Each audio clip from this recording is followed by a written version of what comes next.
Popcorn வாங்க குறிக்கலாம். வழங்குபவர் அமெரிக்காவிலிருந்து கல்வியாளர் குவியமுரசு முரளி சுப்பிரமணியர் அவர்கள். ஐயா வணக்கங்கய்யா. தமிழகத்தில் அரசு பள்ளிகளில் பாவடிவ மாணவர் இருக்கை அமைக்க சொல்லி கல்வி அமைச்சர் மகேஷ் பொய்யாமொழி அவர்கள் உத்தரவிட்டுள்ளார்கள். இது குறித்து பல்வேறு விதமான விவாதங்கள் ஆதரவாகவும் எதிராகவும் கல்வியாளர்கள் மத்தியிலும், ஆசிரியர்கள் மத்தியிலும், பெற்றோர்கள் மத்தியிலும் எழுந்த வண்ணம் இருக்கின்றன. பல்லாண்டு கால அனுபவமிக்க கல்வியாளர் என்கின்ற முறையில் உங்களுடைய பார்வை இது குறித்து என்ன, இதில் உள்ள ப்ளஸ் பாயிண்ட்ஸ் என்ன, மைனஸ் பாயிண்ட்ஸ் என்ன, உங்கள் அனுபவ கருத்து என்ன, இதையெல்லாம் ஒட்டுமொத்தமாக சொல்லுங்க ஐயா. வணக்கம் ஐயா. இப்போ ஒரு அருமையான ஒரு வாய்ப்பை இந்த புதிய இருக்கை முறை குறித்து விளக்குவதற்கோ எனது கருத்தை தெரிவிப்பதற்கோ ஒரு வாய்ப்பளித்திருக்கிறீர்கள். தற்பொழுது நான் அமெரிக்க நாட்டிலே பென்சில்வேனியா மாகாணத்திலே டயல்ஸ்டோன் என்ற இடத்தில் இருக்கிறேன். இந்த பா வடிவ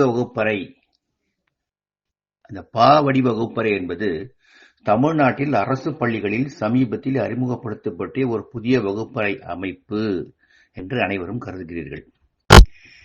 இந்த முறை 2008, 9, 10 2008 2014 வருட இடைவெளிக்குள்ள சென்னை, மதுரை, கோவை மாநகராட்சி பள்ளிகளில் பரீட்சார்த்தமாக முயற்சி செய்யப்பட்டு சிறப்பான முறையிலே வெற்றி பெற்றது. அந்த சூழலிலே நம்ம சென்னை மாநகராட்சியிலே இடைநிற்றல் குறைந்து மாணவர்களுடைய பதிவு சேர்ப்பு அதிகரித்து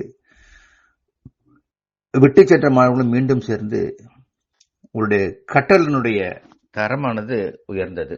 அதற்காக IBM நிறுவனத்தோட ரீஇன்வென்டிங் எஜுகேஷன் அப்படிங்கிற ஒரு திட்டப்பணியை எனது பொறுப்பிலே நிறைவேற்ற வேண்டிய ஒரு சூழல் வந்த பொழுது எம்மால் இது அறிமுகப்படுத்தப்பட்டது.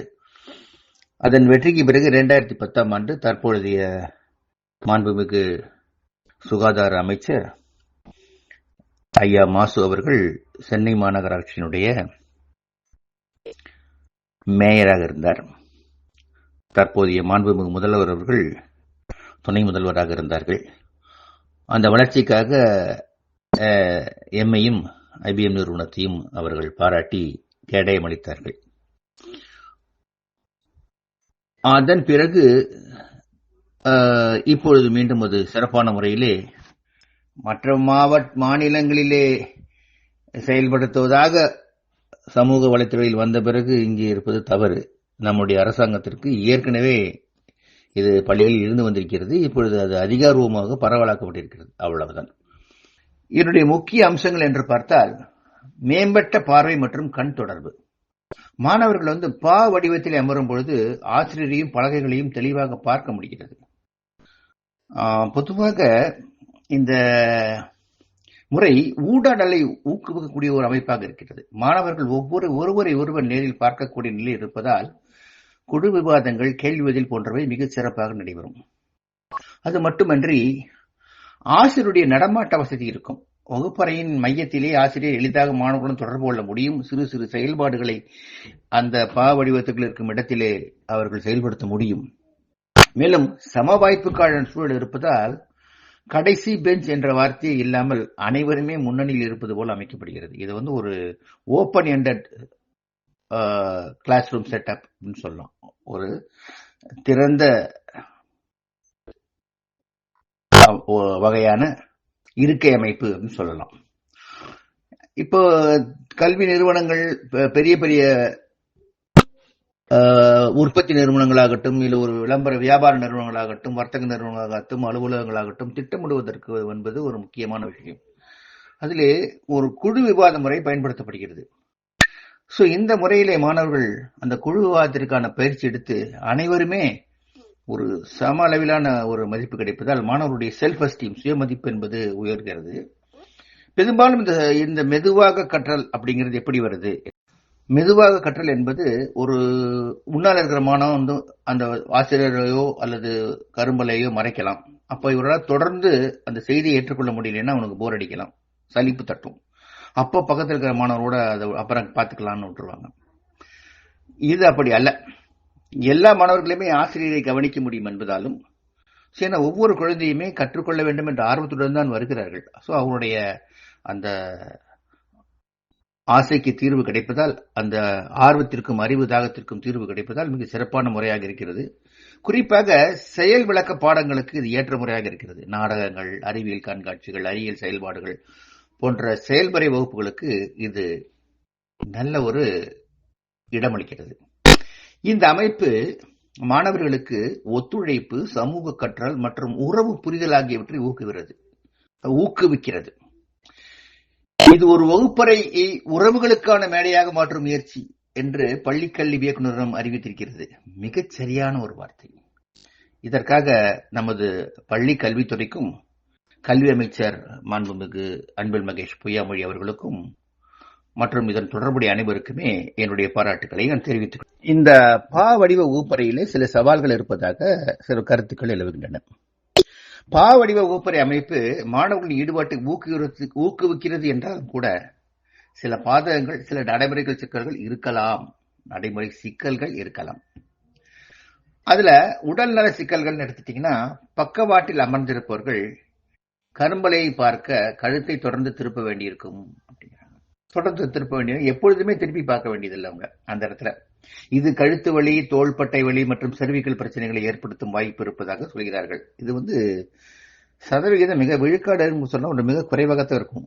ஏன்னா எழுதக்கூடிய நிலையில மாணவர்களை ஒரு சைடை திரும்பி உட்காந்துருவாங்க. அப்ப அதை பார்க்க முடியும்.